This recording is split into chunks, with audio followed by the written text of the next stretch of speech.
Olá, seja bem-vinda, seja bem-vindo. Chegamos ao meio da semana, quarta-feira, 19 de fevereiro de 2025. Começa agora o Jornal Câmara Notícia, ao vivo, meio-dia mais 6 minutos. Muito obrigado pela sua companhia, pela sua audiência e participe, mande a sua mensagem para o número do nosso WhatsApp. 19 é o nosso DDD, para você que é de Campinas e região, pode ir direto no número que aparece aqui embaixo da sua tela. É o 978293776. Ou você tem a opção de enviar esta mensagem pelo nosso QR Code. Está com o seu celular aí perto? Pegue o celular, abra a câmera como se fosse tirar uma foto. Mas antes de apertar para tirar essa foto, você só vai apontar a câmera do seu celular aqui, ó, para este QR Code. Aí já aparece a mensagem na sua tela. O WhatsApp da TV Câmara Campinas, você aperta e pode enviar o seu elogio, uma crítica construtiva, o que você quer assistir aqui no nosso telejornal, que a gente conversa ao vivo. Confira a partir de agora os destaques de hoje. Iluminação Pública de Campinas é debatida na primeira reunião da Comissão de Administração Pública. Vereador Rodrigo da Farmadic faz moção de apelo ao governo do estado pela descentralização da farmácia de alto custo. Procon Campinas estabelece padrões de conduta entre fabricantes de produtos, prestadores de serviços e o consumidor final. E o quadro Giro Ambiental aborda o estudo do Centro Nacional de Pesquisa em Energia e Materiais, que transforma óleo microbiano extraído de cana-de-açúcar em combustível de aviação.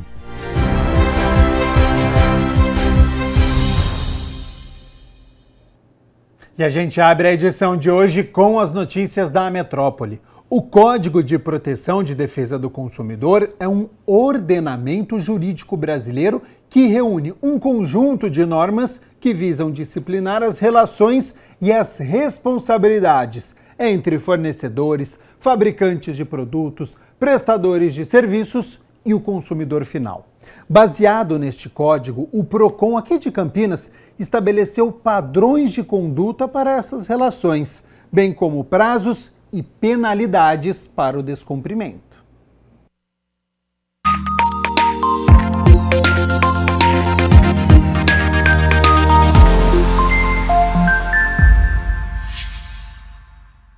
Fazer uma compra, seja pela internet, pelo catálogo ou presencialmente, sempre parte de uma relação de necessidade ou interesse por algo e da oferta do bem desejado por parte do fornecedor ou fabricante. Antes dessa relação se concretizar no ato da compra, é preciso entender quais as regras para cada caso, como troca, devolução ou desistência. O Procon Campinas segue como referência para essas relações o Código de Defesa do Consumidor Brasileiro, em vigor desde 1991, que é considerado um dos mais modernos do mundo. Quando você faz uma compra à distância, fora do estabelecimento comercial, o Código de Defesa do Consumidor lhe garante o direito de arrependimento. Esse direito de arrependimento ele decorre de você não ter tido contato direto com o produto. Você viu uma imagem na internet, você viu uma foto no catálogo. Então, da data que você recebe esse produto, você tem 7 dias para devolvê-lo sem nenhuma justificativa. A empresa, o fornecedor, é obrigado a receber esse produto de volta e fazer a restituição imediata dos valores pagos com correção, se for o caso. O custo da troca ou da desistência, no caso da compra à distância, não é de responsabilidade do consumidor. Ela não deve ter custo para o consumidor. E o mesmo meio pelo qual foi realizada a compra deve ser o meio que disponibiliza ao consumidor fazer essa devolução. No caso da compra presencial, a norma é outra. Cada estabelecimento tem sua própria política de troca. Como o consumidor teve essa oportunidade de ter contato com o produto, escolher a cor, experimentar, no caso de produtos que tenham tamanho de vestuário ou de calçados, então os estabelecimentos acabam por oferecer a possibilidade de troca, inclusive no caso de você estar comprando alguma coisa para um presente, né? Mas aí a política é caso a caso. No momento da compra você deve perguntar qual é a política de troca desse estabelecimento. O prazo de troca, nestes casos, é estabelecido pela própria loja. Pode variar, pode ser de 10 dias, de 15 dias, de 30 dias. Então, ele tem que ter essa informação no momento que está realizando a compra. Para o caso de defeito, o consumidor pode solicitar a troca. O defeito a gente chama de vício no produto, né? E aí a gente divide em duas grandes categorias: os bens duráveis e os bens não duráveis. Em bens não duráveis, nós teremos ali, são produtos que têm prazo de validade, de consumo, então a gente tem ali 30 dias para que o cliente reclame desse vício, desse defeito. Em bens duráveis, uma televisão, um mobiliário, aí ele tem 90 dias para realizar essa reclamação. Feita a reclamação, a empresa, o fornecedor, ele tem 30 dias para lhe apresentar uma solução. Ele pode consertar, né, e lhe devolver o produto em perfeito estado para utilização. E não sendo possível, ou ele ultrapassando esse prazo, você pode pedir a troca, a devolução integral do dinheiro, ou eventualmente pode ser negociado um abatimento proporcional, caso aquele defeito não impeça a utilização do produto. Quando o consumidor deve procurar o PROCON? Quando ela sentir que o seu direito de consumidor, havendo uma relação de consumo, foi aviltado, né? Então eles podem entrar, o consumidor aqui de Campinas, a nossa atuação é geográfica na cidade de Campinas. Ele pode fazer contato pelo telefone 151 ou procurar um dos nossos postos de atendimento. Nós estamos nos Agiliza Campinas, nós temos um posto de atendimento no Paço Municipal, no Espaço Cidadão, Agiliza Campinas Ouro Verde, Agiliza Campinas Campo Grande, Barão Geraldo, Souzas e no Poupa Tempo no Shopping Campinas Shopping.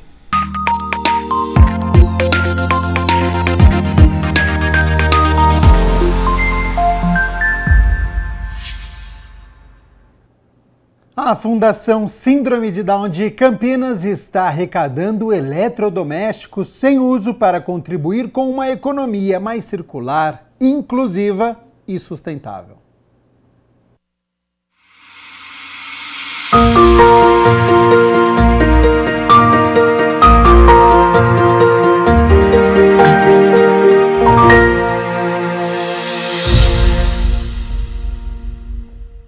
A Fundação Síndrome de Down de Campinas anuncia o início da campanha Eletro Solidário, uma iniciativa da indústria privada que tem foco na captação, reciclagem e no tratamento adequado de eletrodomésticos e eletroeletrônicos de uso, para promover a redução do impacto ambiental e incentivos a programas sociais por meio da economia circular. É uma maneira de contribuir com a sustentabilidade financeira de organizações sociais. Então, para a gente é uma iniciativa perfeita, né? Porque eu acho que é uma maneira, é um alinhamento, né? Isso traz um alinhamento com a visão da Fundação, uma preocupação da Fundação com sustentabilidade e, ao mesmo tempo, é uma fonte de renda para a gente. Né? As instituições, de maneira geral, elas geralmente precisam de recursos próprios, né? Recursos que não venham, vamos dizer, carimbados. E isso é uma fonte de recurso importante.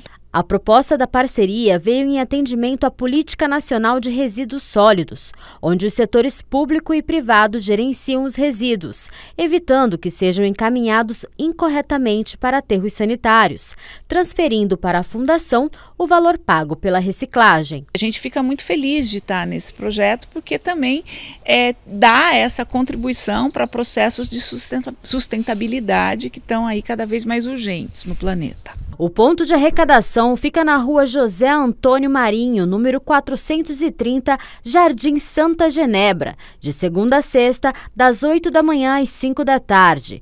Podem ser doados micro-ondas, forno, fogão, televisão, rádio, liquidificador, aquecedor, telefones, brinquedos e eletrônicos em geral. As pessoas podem vir aqui, trazer os seus eletrodomésticos, pode ser coisa grande, inclusive, às vezes tem máquina de lavar, entendeu? Até essas coisas grandes a gente está recebendo. A gente não tem como fazer o transporte, as pessoas teriam que trazer, isso a gente ainda não resolveu essa parte. Mas a gente recebe, fica armazenado aqui, e aí se alguém tiver interesse, é só telefonar, entrar em contato com a fundação, mandar um e-mail, né, ou mesmo telefonar, que a gente articula e a gente ajuda a gente não tem como ir buscar, isso a gente não tem ainda como fazer, não conseguimos resolver, essa mágica a gente ainda não fez, mas a gente está recebendo sim e está aberto para receber essas doações.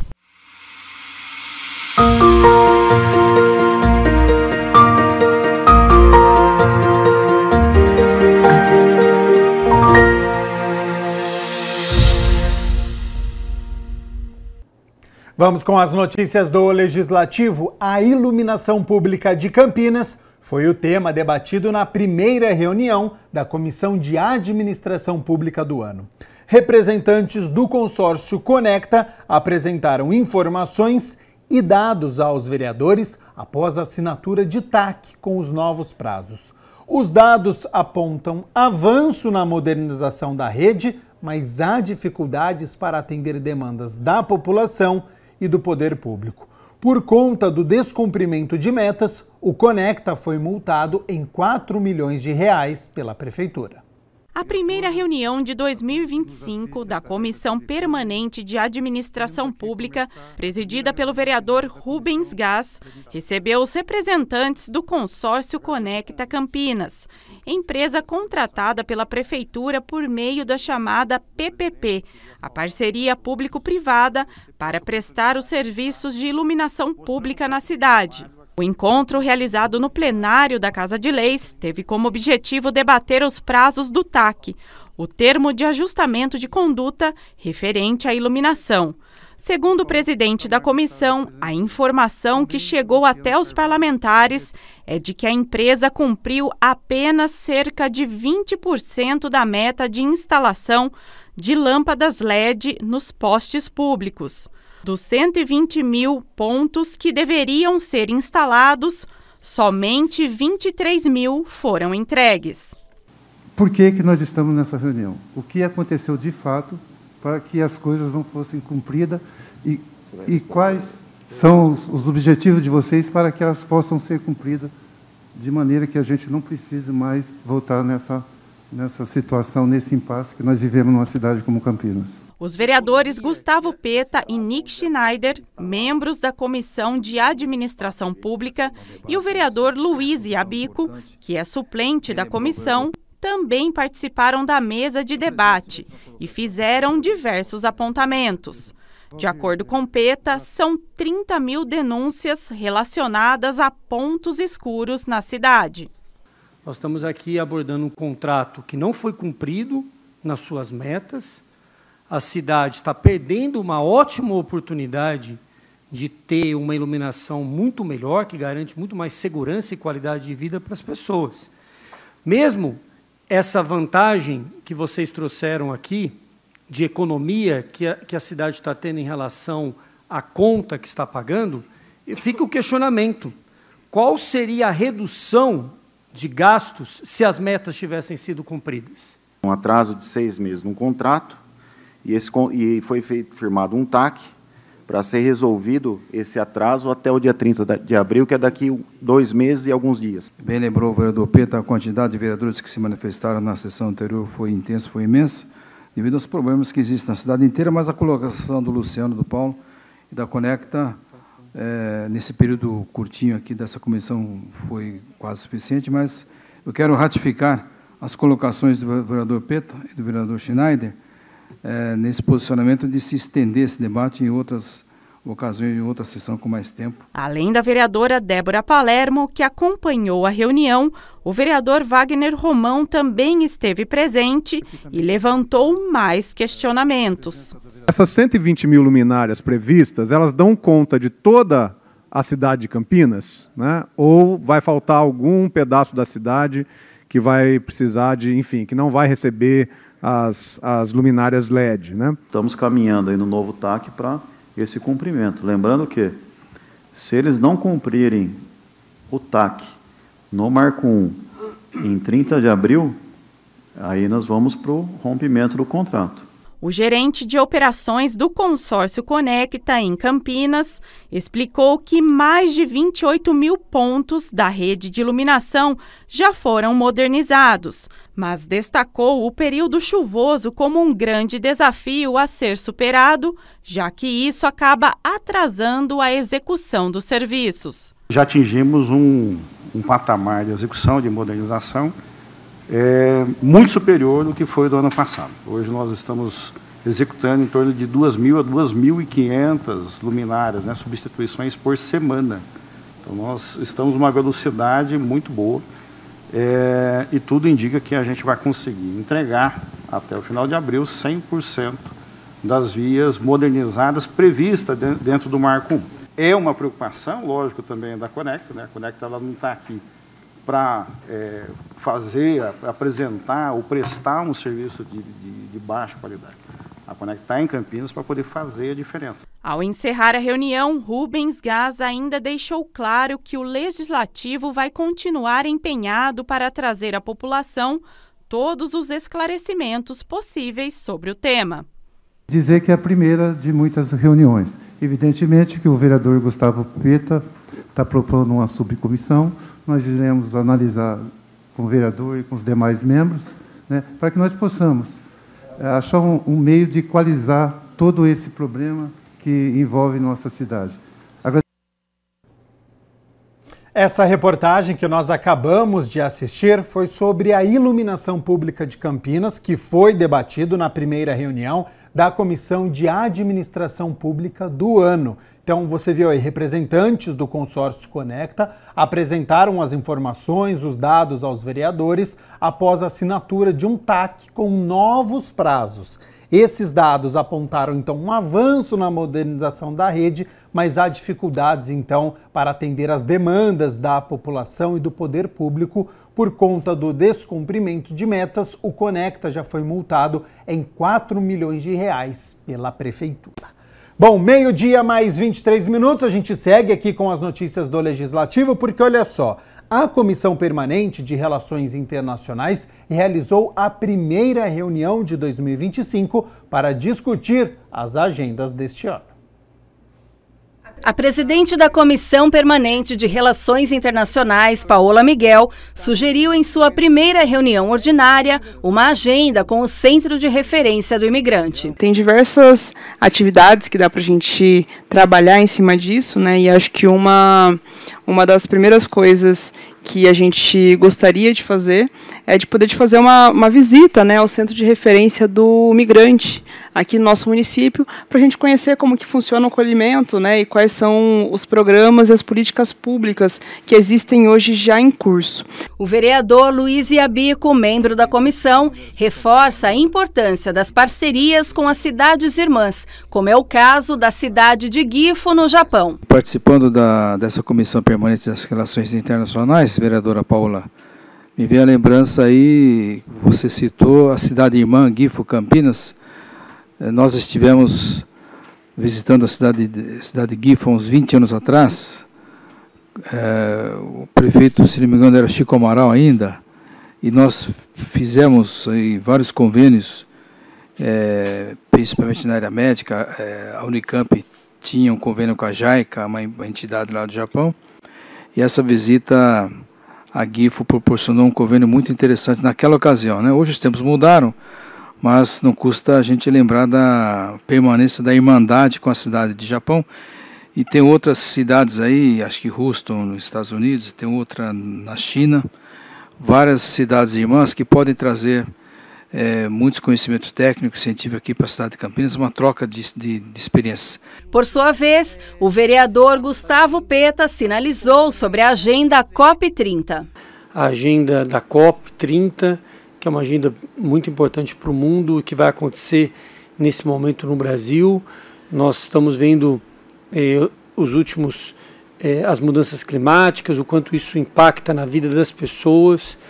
E é muito importante os estados, né, de todo o mundo estarem aqui no Brasil discutindo esses temas, metas, as questões que precisam ser perseguidas para a gente poder ter um futuro um pouco melhor do que está, vamos dizer assim, prometido para nós diante de um uso arbitrário, desrespeitoso com o meio ambiente, que é o que a humanidade tem produzido. Ao final da reunião, a vereadora Paola Miguel comentou sobre os pontos principais dessa primeira reunião. Mais uma reunião de plano de trabalho, né, para a gente alinhar quais serão as pautas que nós iremos priorizar, sem prejuízo também de discutir pautas que eventualmente a conjuntura nos traga, mas principalmente para a gente conseguir discutir a partir das políticas públicas que já existem no município. Então a visita ao centro de referência do imigrante é para que a gente consiga entender como esse equipamento faz o acolhimento, muitas vezes de pessoas que chegam até o Brasil, que chegam até Campinas para buscarem emprego, renda, ou então que estejam fugindo, né, de alguma situação, como aconteceu no último período com relação à guerra da Ucrânia. Além disso, para a gente poder olhar para as conferências internacionais que estão acontecendo, principalmente aqui no Brasil, é o exemplo da COP30, que vai acontecer em novembro, no Belém do Pará, aqui no nosso país, e também com relação aos BRICS, para a gente poder olhar para as políticas econômicas internacionais. E a gente tem aqui vereadores que já têm um diálogo internacional, como o vereador Luiz Iabigo, que já tem uma construção com o consulado japonês, e o vereador Gustavo Peta, né, que estavam presentes aqui hoje, que tem uma expertise com relação à ciência e tecnologia, principalmente aquilo que está acontecendo aqui em Campinas. O vereador Rodrigo da Farmadic protocolou uma moção já aprovada aqui na Câmara durante a 5ª reunião ordinária, que apela ao governo do estado de São Paulo para descentralizar a farmácia de alto custo. O parlamentar pede a instalação de 2 novas unidades nos distritos do Campo Grande e também do Ouro Verde, o que deveria garantir a igualdade de acesso dos usuários a medicamentos especializados, evitando o abandono do tratamento.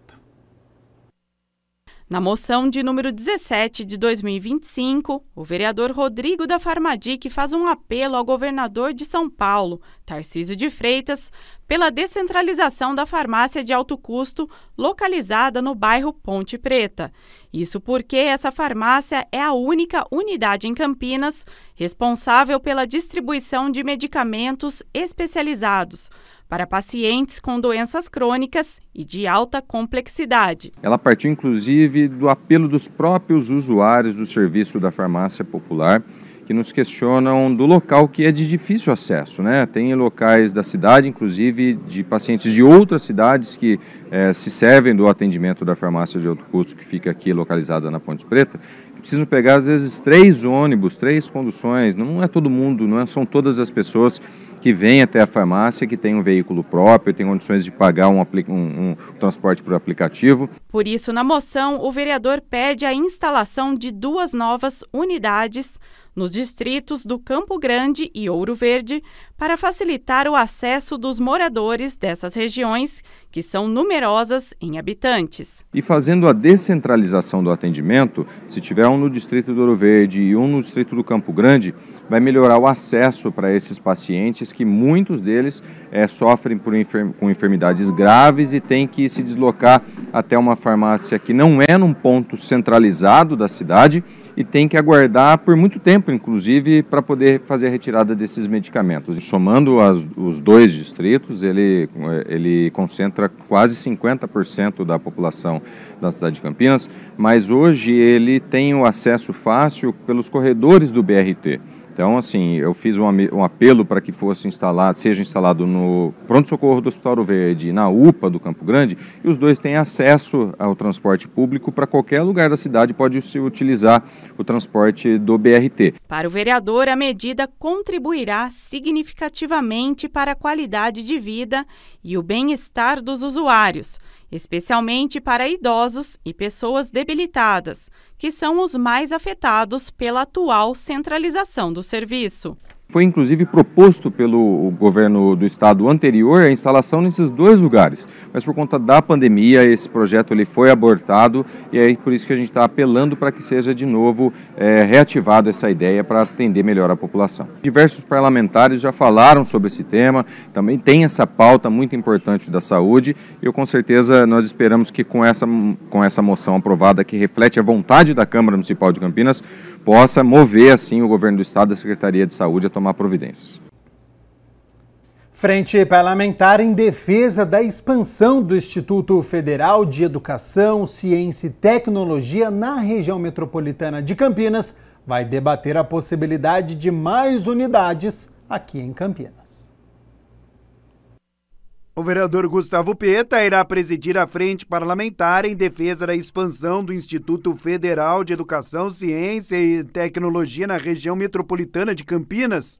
O requerimento foi assinado por ele e outros parlamentares. O Instituto Federal foi uma conquista na nossa cidade. No primeiro momento ele ficou sediado na região dos Amarais, no CTI, Renato Archa, e agora já tem a sua sede própria ali na região do Campo Grande. Com o governo Lula, a volta do Lula ao poder, esse tema voltou a ser debatido, a entrar na pauta, a expansão dos institutos federais. Porque foi nos governos Lula anteriores que houve uma expansão muito grande dessa rede. E agora essa expansão está em curso. A constituição desta frente visa dar continuidade aos trabalhos realizados na legislatura anterior, com o objetivo de acompanhar e defender a expansão do Instituto Federal. Nós recebemos representantes de diversas cidades da região, além de Campinas também. E nós já tivemos até uma conquista na legislatura passada, que foi a unidade em Sumaré, que já foi anunciada pelo presidente Lula. Hoje nós temos Campinas, nós temos em Hortolândia e agora nós vamos ter em Sumaré. Ainda segundo o parlamentar, debates sobre o tema serão realizados na Câmara. Nós vamos primeiro acompanhar a expansão já anunciada, que é a de Sumaré, mas nós vamos voltar ao Ministério da Educação, convidar novamente o Ministério aqui, aumentar essa interlocução com o Ministério e com a própria Prefeitura, para garantir que a expansão dos institutos federais tenha impacto aqui em Campinas, né? O Brasil inteiro está disputando isso, e nós precisamos disputar também mais unidade ou mais vagas aqui na nossa cidade. O vereador Gustavo Peta reforça que, além da já existente no satélite Íris, é necessário ampliar as unidades. E nós queremos que agora nós tenhamos uma extensão dessa unidade em outras regiões da cidade, em especial no centro da cidade. Então há toda uma discussão de utilizar aquele espaço do complexo ferroviário. Então é um tema que já está no Ministério da Educação e que nós queremos trazer aqui para a Câmara para aumentar a mobilização, para a gente poder ampliar o Instituto Federal na região metropolitana de Campinas.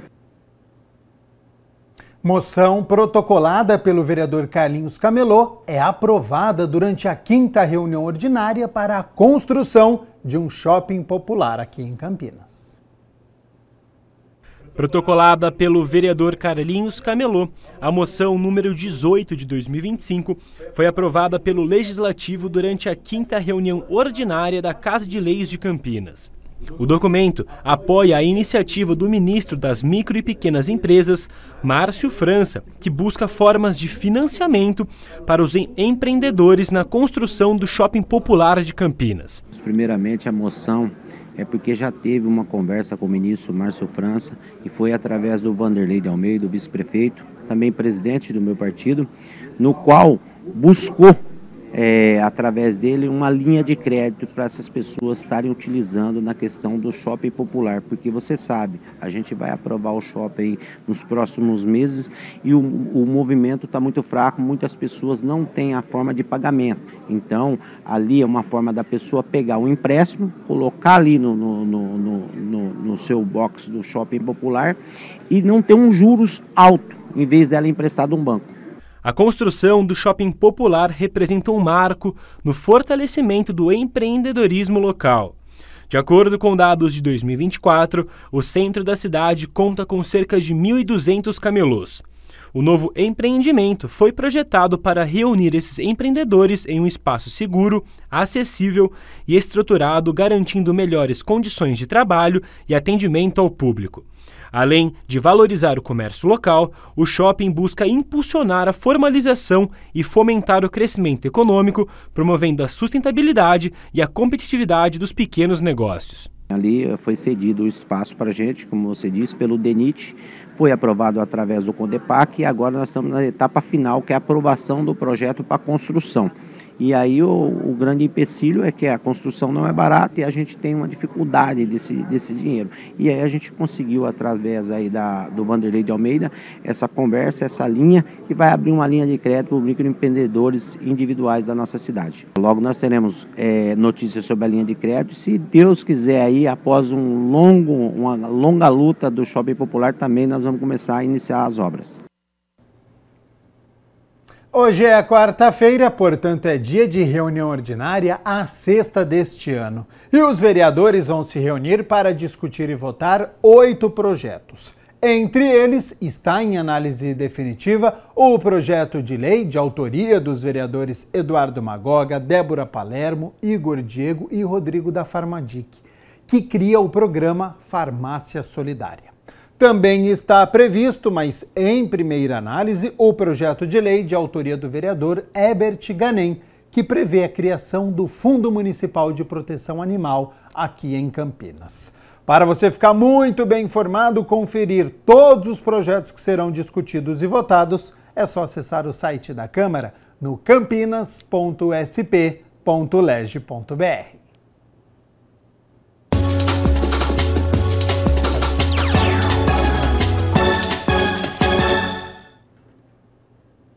E hoje é dia de Campeonato Paulista, penúltima rodada, então atenção, torcedores de Guarani e Ponte Preta, porque a rodada é importante. Às 7 horas da noite, aqui em Campinas, no estádio Brinco de Ouro, o Bugre recebe o Velo Clube. Situação no grupo é a seguinte: Santos na liderança com 12 pontos, o Guarani em segundo com 11 e o Bragantino e a Portuguesa também tem 11 pontos. Está todo mundo junto neste grupo. Então o Guarani não pode nem pensar em tropeço hoje, senão vai ficar sem a vaga à próxima fase, hein? O técnico Maurício Souza deve manter a base da equipe que perdeu para o São Bernardo na última rodada. Conta apenas com o retorno do lateral esquerdo Emerson. Por outro lado, o adversário desta noite, o Velo Clube, é o lanterna do grupo D, tem apenas 9 pontos, mas um empate já deixa a equipe muito perto de escapar do rebaixamento. E um pouco mais tarde hoje, às 7h30 da noite, a Ponte Preta enfrenta o São Paulo no Morumbis. Macaca está a 5 jogos sem derrota e uma vitória, aproxima a equipe da classificação, já que é a segunda colocada com 19 pontos, 2 a mais que o Palmeiras e 3 a menos que o líder São Bernardo. O São Paulo já está classificado, se vencer hoje, não perde mais a primeira colocação. O técnico ponte-pretano Alberto Valentim pode contar com os volantes Emerson Santos e Léo Oliveira, que retornam de suspensão, e o Serginho foi liberado pelo departamento médico, é outro que pode aparecer na formação titular. Jogo dificílimo e claro que amanhã a gente conta a história das duas partidas, Guarani contra Velo Clube e São Paulo e Ponte Preta. 12h mais 40 minutos, olha só, um estudo do Centro Nacional de Pesquisa em Energia e Materiais transformou um óleo microbiano extraído da cana-de-açúcar em combustível de aviação. Esse biocombustível tem potencial de abastecer até 50% do uso interno do país e ainda reduzir em mais de 50% as emissões de gases do efeito estufa. E este é o tema de hoje do nosso quadro, o Giro Ambiental.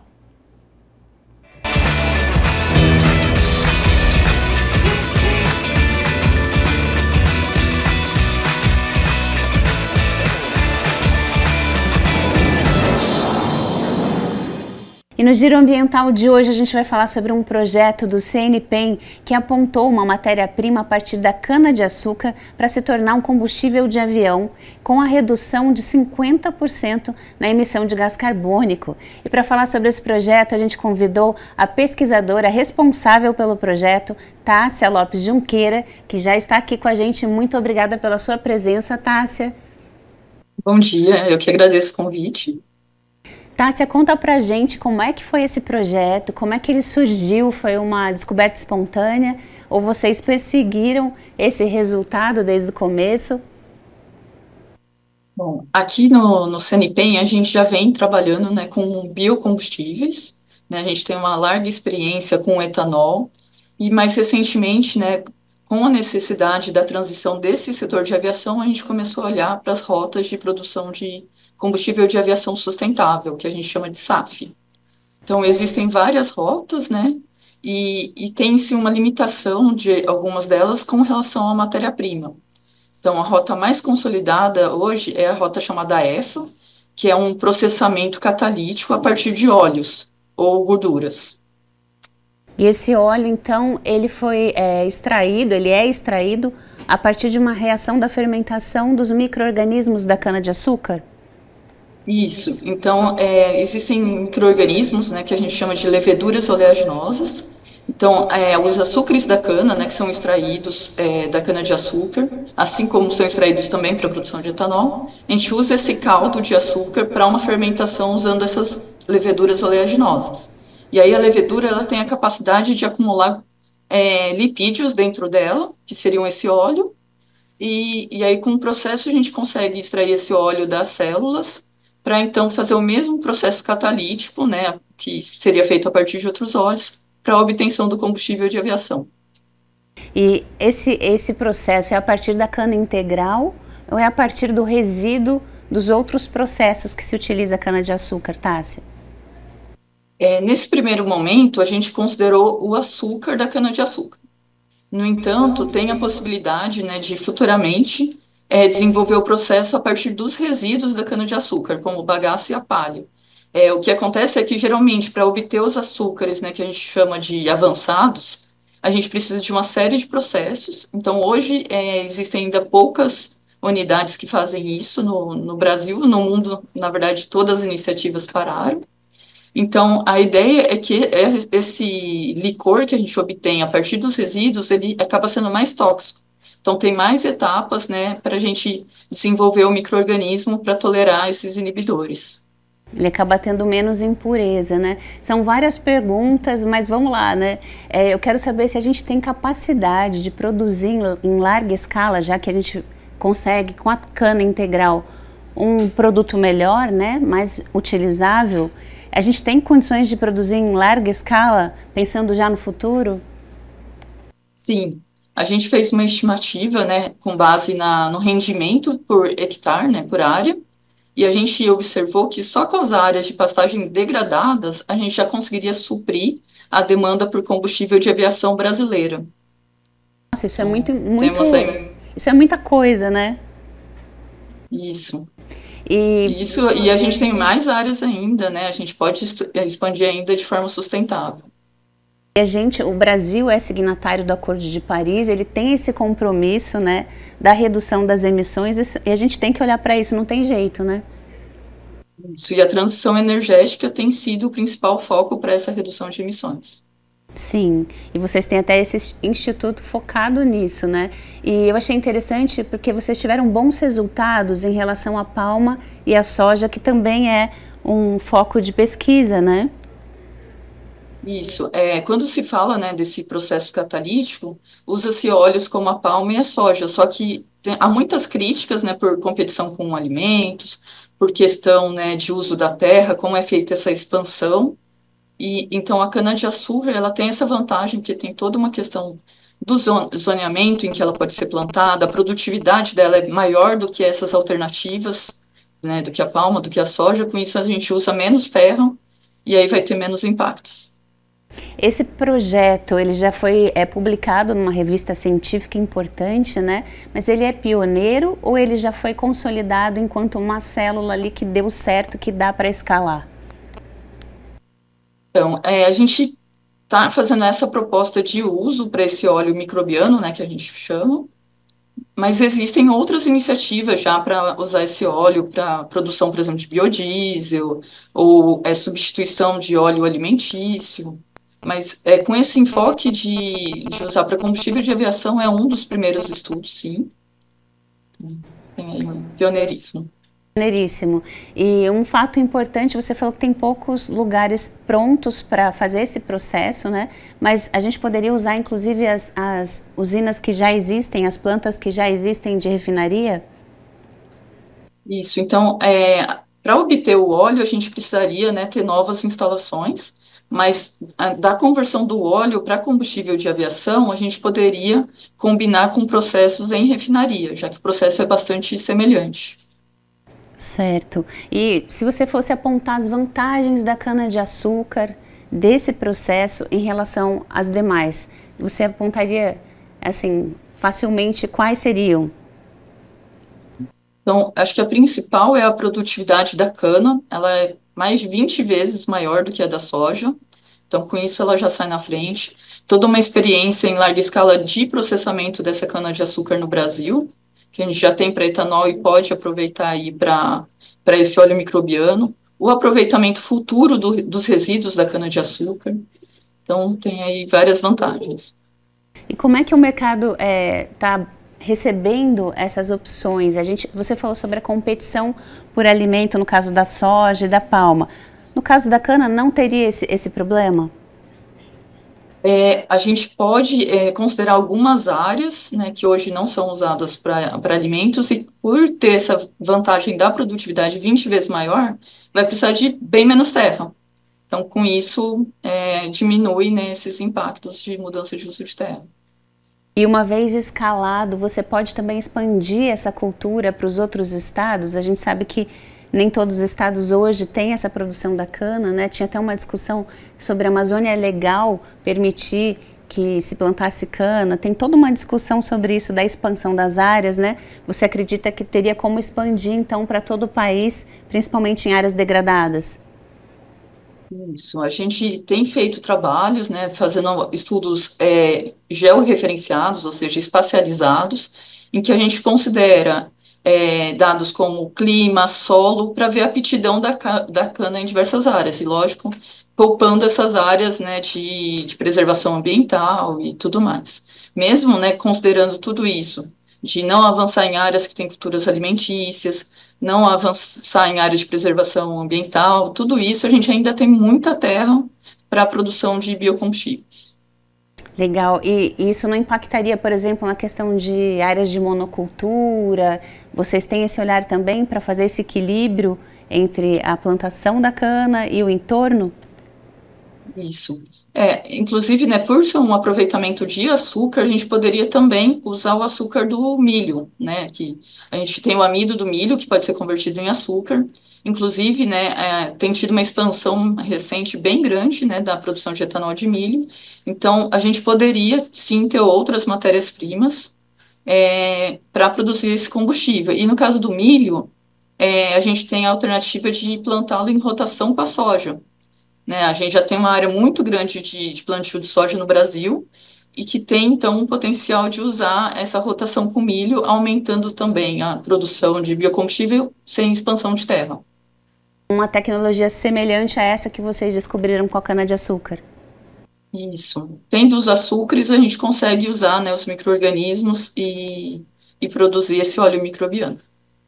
E Tássia, para a gente ter uma dimensão, você saberia dizer quanto é que o Brasil utiliza de combustível para aviação mensalmente ou anualmente, só para a gente ter um parâmetro? Por ano é da ordem de, acho que 6 bilhões de litros. A emissão seria, assim, absurdamente reduzida se a gente conseguir, então, escalar esse novo produto.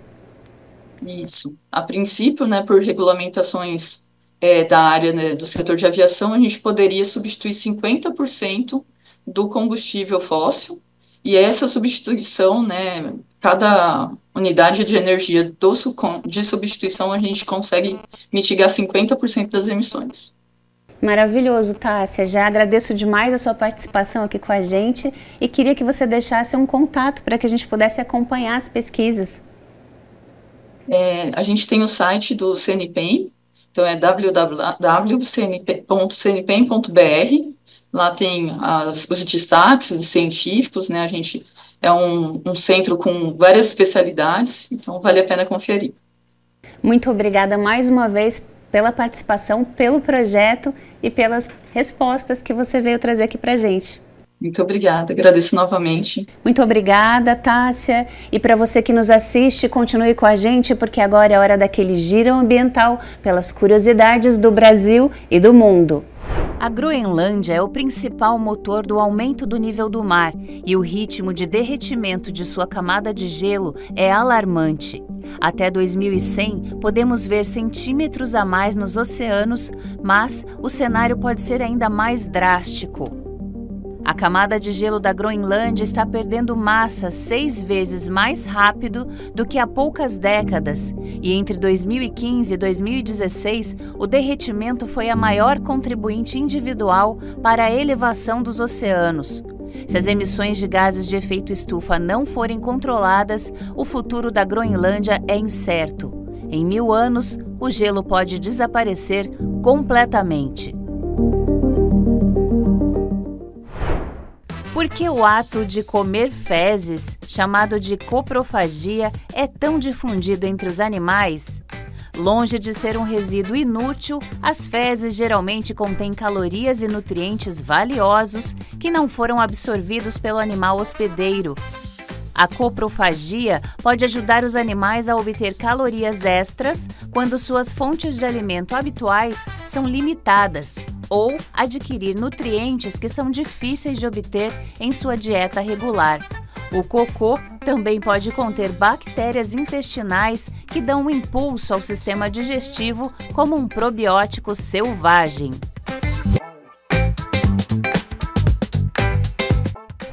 Existem lugares na Terra nos quais o Sol pode brilhar por 24 horas, sem cessar. Esse fenômeno ganha o nome de Sol da Meia-Noite e se dá tanto no hemisfério norte como no sul, em lugares específicos, como explica um artigo dedicado ao tema na Enciclopédia Britânica, uma das plataformas de conhecimento e educação do Reino Unido.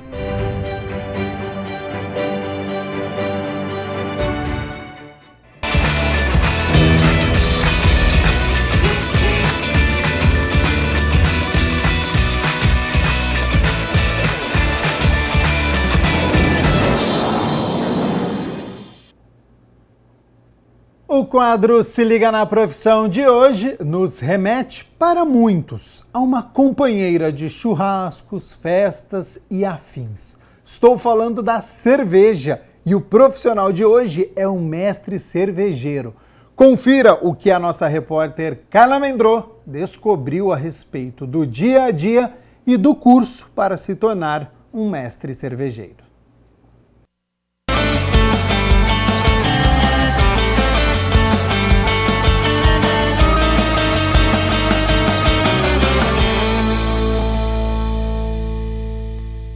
Olá, minha gente, mais um Se Liga na Profissão e eu confesso que essa me dá uma sede diferente, eu acho que você vai gostar, inclusive se interessar em trabalhar na área.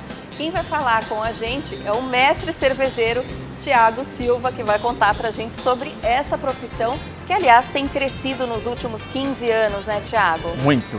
Primeiramente, obrigado pela oportunidade de contar um pouco da minha história, abrir um pouco sobre o mercado cervejeiro e receber vocês aqui, é um prazer. Segundo as pesquisas, a cerveja mais antiga do mundo foi criada em 1040 por monges beneditinos. E no Brasil, a primeira cervejaria foi fundada em Petrópolis em 1853. Inicialmente, os ingredientes principais eram lúpulo e cevada, mas a receita foi mudando ao longo dos anos.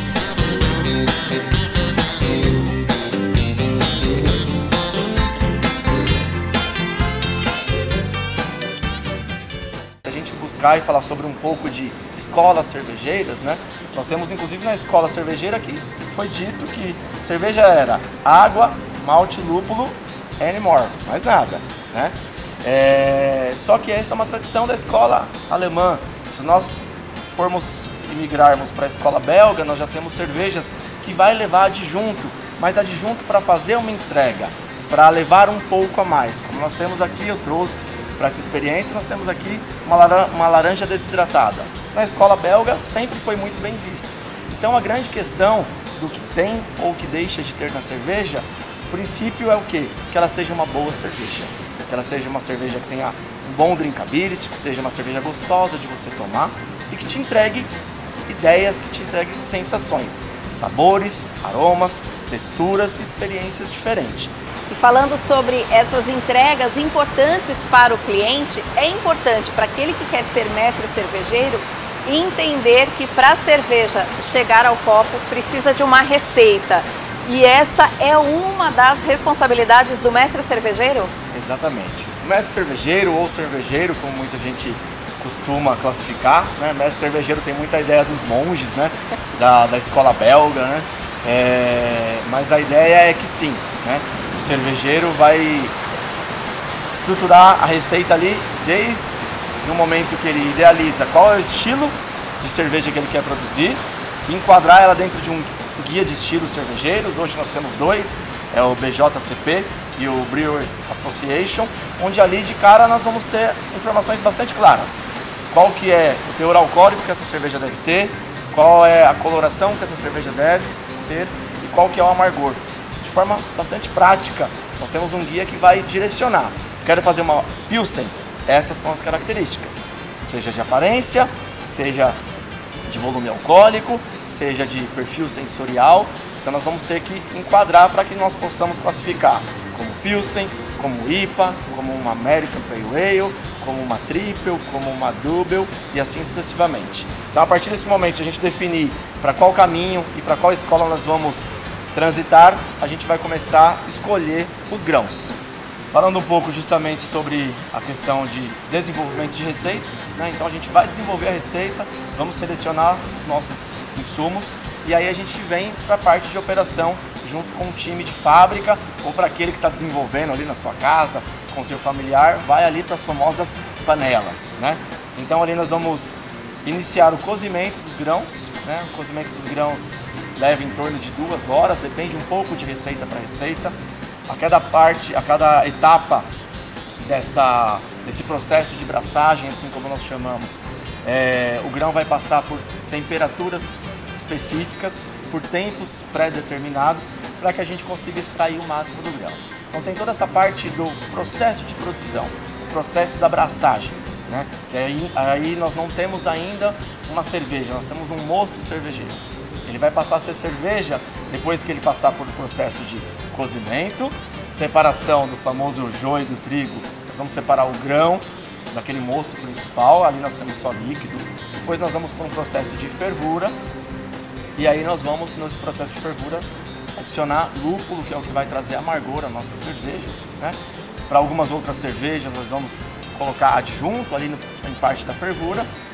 Esse mosto, após ser fervido, vai para o tanque de fermentação e aí nós vamos adicionar a levita. Então a gente falou de uma parte de concepção, de criação de receita, depois nós vamos para a parte de braçagem e agora essa cerveja foi para o tanque, que são os tanques que estão aqui às nossas costas. Essa cerveja vai levar em torno de 15 a 20 dias fermentando. Outras tarefas também fazem parte do escopo do cervejeiro. Após de nós determinarmos esse período de tanque, esse processo de fermentação da cerveja, a gente vem para esse processo final que já começa com essas especificidades que você colocou, né? E aí a gente começa a entrar nas dificuldades e nos diferentes clichês e quês do mercado. Essa cerveja vai ser carbonatada, que é o gás da cerveja. Aí a gente já tem volumes diferentes, uma cerveja é mais carbonatada, ela é mais aparente, outra menos. E aí a gente vai começar a determinar essa parte de envase. É uma cerveja que vai direto para barril, né, que comumente chamamos de chopp. É uma cerveja que vai ser comercializada em garrafas, que vai ser comercializada em latas. Então, o cervejeiro, normalmente com a sua equipe, desde a parte de gestores, bem como com seu time de vendas, vai começar a atuar também nessa área. Entender demandas de mercado, entender oportunidades de mercado. Nós temos cervejas sazonais, nós temos sazonalidades por conta de datas, sazonalidades por conta de clima. Então você acaba se envolvendo em todo o processo, desde a escolha do grão até chegar no cliente final. Bom, é isso, né, gente? Então, como todo trabalhador, o cervejeiro rala a semana inteira, trabalha bastante para entregar o melhor para o cliente. Mas quando chega na sexta-feira, né, Thiago? Chega o nosso momento. E como todo bom momento merece ser brindado, essa é a nossa vez. Então vamos lá. Ó, já tô aqui. Viva! Viva!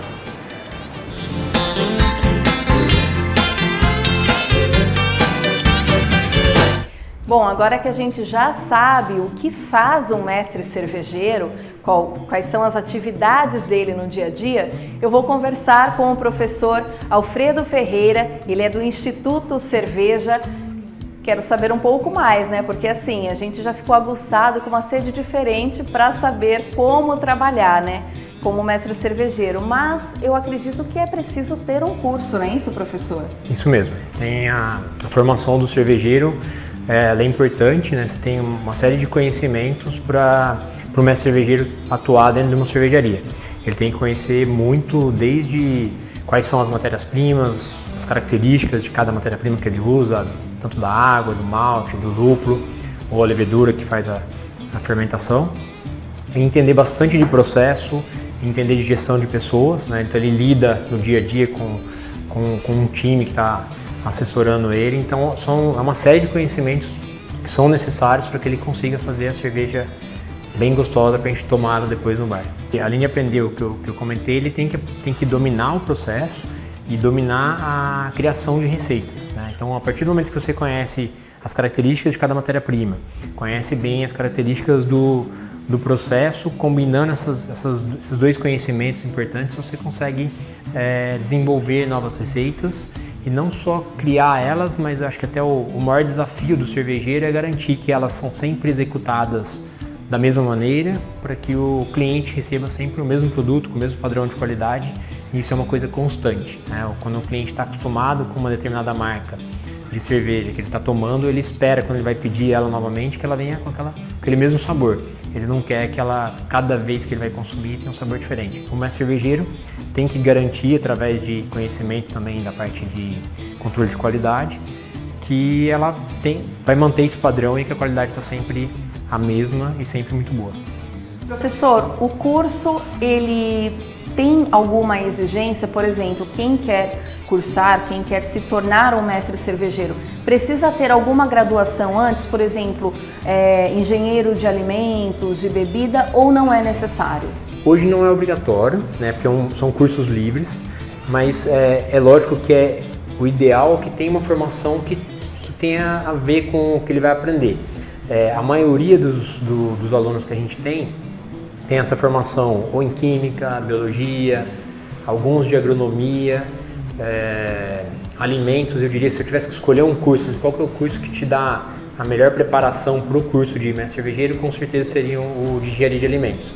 Mas não tem essa obrigação. Você pode ser uma pessoa que trabalha formada em administração de empresas, mas gosta de fazer cerveja, faz cerveja em casa e quer aprender, quer se tornar, quer mudar de carreira, ir para a carreira de trabalhar dentro de uma cervejaria ou ter uma cervejaria, administrar uma cervejaria, você pode fazer o curso também. Esse curso, ele não é considerado uma especialização ou, por exemplo, não existe uma pós, ele é um curso livre? São cursos livres. Hoje já existem cursos de pós-graduação, mas também como curso livre. O nosso não, o nosso que a gente tem dentro da escola, que é o que forma mais cervejeiros no Brasil hoje, ele é um curso livre que não entra como uma pós-graduação. Legal. E quanto tempo, qual é a média de duração desse curso, carga horária? Esse curso ele leva mais ou menos 4 a 5 meses para acontecer. A gente tem duas versões de curso, tem uma versão que são 140 horas de curso, e tem uma outra versão, que eu não vou lembrar de cabeça agora, um curso mais extenso, são 6 meses, dá uma carga maior porque você tem que passar 2 meses fazendo um estágio dentro de uma cervejaria. Então é um curso que é um pouco mais extenso. A maioria dos alunos dos nossos cursos hoje são cervejeiros caseiros. E a maioria das pessoas que acabam empreendendo e montando uma cervejaria começaram como cervejeiros caseiros. Então é um movimento que acontece de uma forma muito semelhante nos Estados Unidos, que é o principal mercado de cervejarias artesanais no mundo hoje, e que se repete aqui no Brasil. A pessoa se interessa por fazer cerveja em casa, alguns daqueles milhares de cervejeiros caseiros que existem no Brasil tomam gosto, começam a comercializar a cerveja para o vizinho, para a família, o pessoal gosta, ele fala, pô, vou começar a produzir num volume maior, ele adquire os primeiros equipamentos, e ele vai crescendo, vira uma cervejaria. E o mercado tem se mostrado bastante promissor. Os números de cervejaria no Brasil é uma coisa de espantar a velocidade com que a gente cresceu nos últimos anos, né? Então, em 2010 a gente tinha 115 mais ou menos cervejarias no Brasil, a gente está falando de aproximadamente 2.000 cervejarias no Brasil. Então, um crescimento muito acelerado que demanda profissionais bem preparados para atuar dentro desse mercado. E como tem sido o mercado de trabalho nos dias atuais, né? A gente sabe que assim, o Brasil é um país que tem ali altos e baixos em relação ao desemprego, né, em determinadas áreas, mas pensando nesse mercado cervejeiro, a gente é importante saber, né, contar para o público, é um mercado promissor? É um mercado que vale a pena investir? Sim. De 2010 até hoje, a gente não teve nenhum ano onde você vê queda no número de novas cervejarias no Brasil. Então a gente só cresceu. É lógico que foi muito mais acelerado até 2019, pré-pandemia. Depois de 2020 para frente, a gente continua crescendo, num ritmo um pouco mais desacelerado, mas continua crescendo. Então, com certeza é um mercado promissor.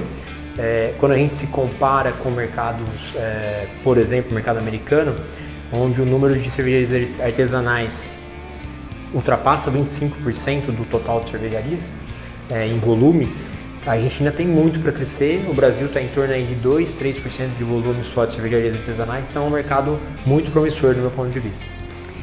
Outro dado importante também sobre o mercado é a questão de empregabilidade, né? Porque Sim. muitas pessoas até usam essa área de cervejaria para mudar de carreira, né? Tem acontecido muito isso. E aí, assim, para essa pessoa que está pensando em mudar de carreira, é importante ou é obrigatório fazer o curso, ou algumas empresas, cervejarias, podem contratar sem esse curso? Elas até podem contratar, mas a grande maioria da cervejaria nos procura para pegar profissionais bem qualificados para trabalhar dentro das cervejarias. Você falou, é muito interessante que realmente muita gente às vezes está cansada do que está fazendo e quer tentar ou empreender ou trabalhar com cerveja, que é um ambiente gostoso, é um trabalho gratificante, né? Você trabalha para produzir alguma coisa que traz felicidade para as pessoas. Tá ótimo, professor, muito obrigada. Bom, é isso. Se Liga na Profissão mostrou como se tornar um mestre cervejeiro e o que você vai desempenhar, né, no seu dia a dia de mestre cervejeiro. Tchau. Cerveja, cerveja, cerveja, cerveja, cerveja, cerveja.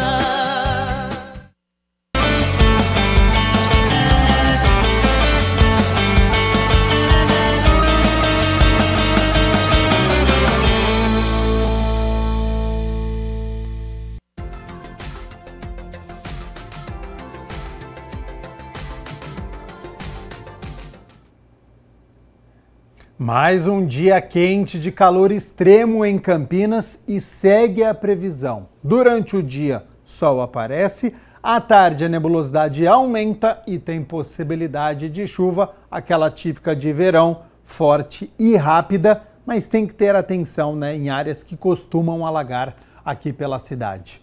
Vamos às temperaturas para esta quinta-feira, porque elas já estão aqui na minha tela. 20 de fevereiro, mínima de 22, mínima elevada, portanto o calor continua com máxima de 32 graus aqui na nossa cidade. O Jornal Câmara Notícia fica por aqui. Muito obrigado pela sua companhia, pela sua audiência. Continue na nossa programação e nos vemos amanhã na quinta-feira. Até lá. Tchau, tchau.